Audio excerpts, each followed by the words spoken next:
Imagine this. You are part of an army of only 3,000 soldiers. Ahead of you lies a massive army of 200,000 warriors, equipped with the finest weapons and armor of the time, supported by the mighty Byzantine Empire. Your commander falls in battle. Then the second. Then the third. But still, your people refuse to drop the banner of Islam. Instead, they stand firm with courage, faith, and unity. This is not just the story of a battle, it is the story of sacrifice, devotion, and how Islam stood unshaken against overwhelming odds. Assalamu alaikum, dear viewers. How are you doing today? Welcome to the Path of Peace. In today's episode, we will journey back to one of the most powerful and emotional chapters in Islamic history, the Battle of Mu'tah. This was the very first military encounter between the Muslim ummah and the great Byzantine Empire. The Byzantines were one of the two world superpowers at the time, the other being the Persians. For a young Muslim community in Medina, only 8 years after the Hijrah, to confront such an empire was unimaginable. Yet this is where the Muslims stood bravely with complete trust in Allah.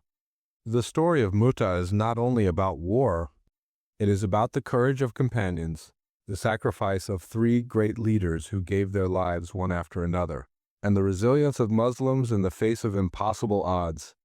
It is about how Islam, though young in numbers, stood firm with the strength of faith. 1. The cause of the battle. The immediate cause of the Battle of Mu'tah began with a violation of the sacred rights of ambassadors. The Prophet Muhammad, peace and blessings be upon him, sent Al-Harith ibn Amr al-Azdi, may Allah be pleased with him, with a letter inviting the ruler of Busra to Islam.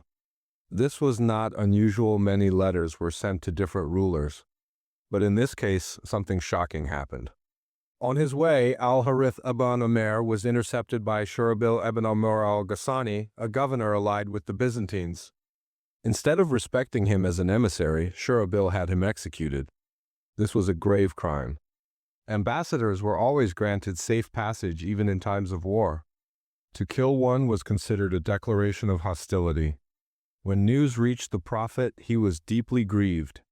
This was not only about one man's death, it was an attack on the dignity of Islam itself. The Prophet gathered the companions and announced the preparation of an army of 3,000 men to march toward Mu'tah, near modern-day Jordan, to confront those responsible. 2. The appointment of commanders. Before the army set out, the Prophet carefully chose its leaders. This moment shows us the wisdom of the Prophet in organizing leadership even in matters of war. He first appointed Zayd ibn Harithah, may Allah be pleased with him, as commander. Zayd was no ordinary man. He was the beloved freed slave and adopted son of the Prophet, whom the Prophet loved dearly. If Zayd were to fall, Ja'far ibn Abi Talib, may Allah be pleased with him, would take command. Ja'far was the cousin of the Prophet and the brother of Ali ibn Abi Talib, may Allah be pleased with him. He was remembered for his eloquence and his migration to Abyssinia, where he famously defended Islam before the Christian king, the Negus. If Ja'far too were to be martyred, then Abdullah ibn Rawahah, may Allah be pleased with him, would lead. Abdullah was a poet whose verses lifted the spirits of Muslims and whose courage was known throughout Medina. The Prophet also told the army, if Abdullah ibn Rawahah falls, then the Muslims should choose among themselves who will take command. This shows the flexibility and foresight in Islamic leadership. 3. The journey to Mu'tah. The 3,000 Muslim soldiers marched northwards. Along the way, they reflected on the massive task ahead. They were not facing a tribe or a small coalition.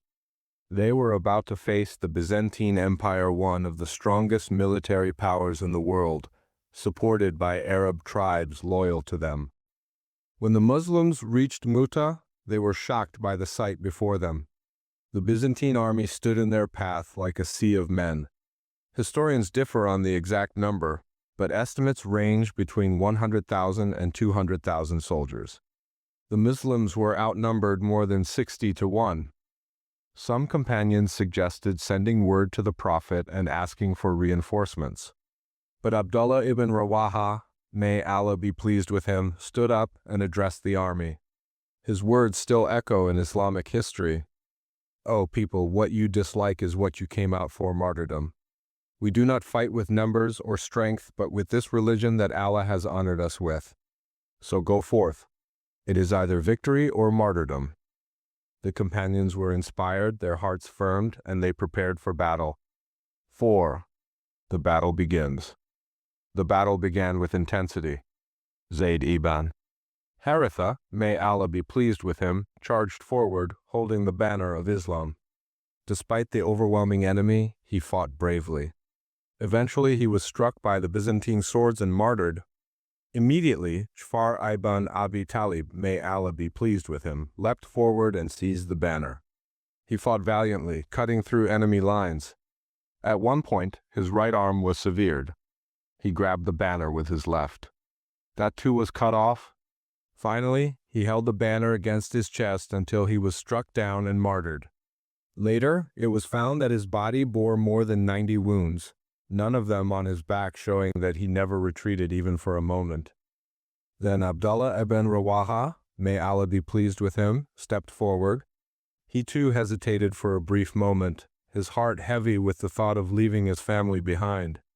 But then he recited verses of poetry reminding himself of paradise, threw himself into battle, and was martyred.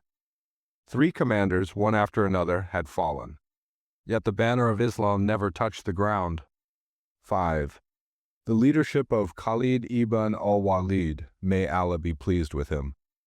At this critical point, the companions gathered and chose Khalid ibn al-Walid, may Allah be pleased with him, as their commander. This was remarkable, for Khalid had only embraced Islam recently after the Treaty of Hudaybiyah. Yet his military genius was unmatched.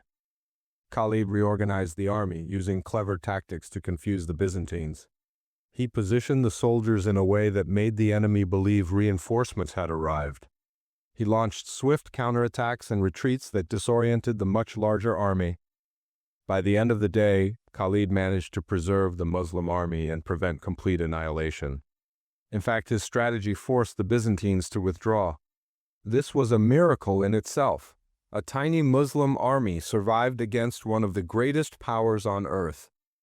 It is said that Khalid broke 9 swords in his hand that day because of the intensity of the fighting. This earned him the title given by the Prophet, Sayfullah, the sword of Allah. 6. The Prophet's revelation in Medina. Though the Prophet was far away in Medina, Allah informed him of what was happening in Muta. He gathered the people and told them about the martyrdom of Zayd, Far, and Abdullah. His eyes filled with tears as he described how each fell. Then he said, "Until Khalid ibn al-Walid took the banner and Allah gave victory through him." This moment shows us the love of the Prophet for his companions and how their sacrifices were not forgotten. 7. The aftermath and lessons. Although the Muslims did not capture territory, the Battle of Muta was not a loss. It was a strategic and spiritual victory. The Byzantines, despite their numbers, were shaken. They realized the Muslims were not a weak group to be dismissed. For the Muslims, the battle taught lessons of courage, leadership, and sacrifice. It showed that even when outnumbered, faith and unity can make the impossible possible. The martyrdom of Zayd, Far, and Abdullah became a shining example for generations to come. Their legacy continues to inspire Muslims about what it means to stand firm for the sake of Allah. The Battle of Muta was not just a military encounter. It was a test of faith. 3 commanders laid down their lives, yet Islam stood strong. It was through their sacrifice and Khalid's leadership that the banner of Islam continued to fly. This story teaches us that true strength does not come from numbers or weapons, but from belief, sincerity, and the willingness to sacrifice for Allah. Even today, the lessons of Muta remain alive. Never let fear overpower faith. Never let numbers intimidate you when Allah is on your side. And always remember that the truth of Islam will stand firm until the day of judgment. Subscribe to our channel and press the bell icon to stay updated with more Islamic content.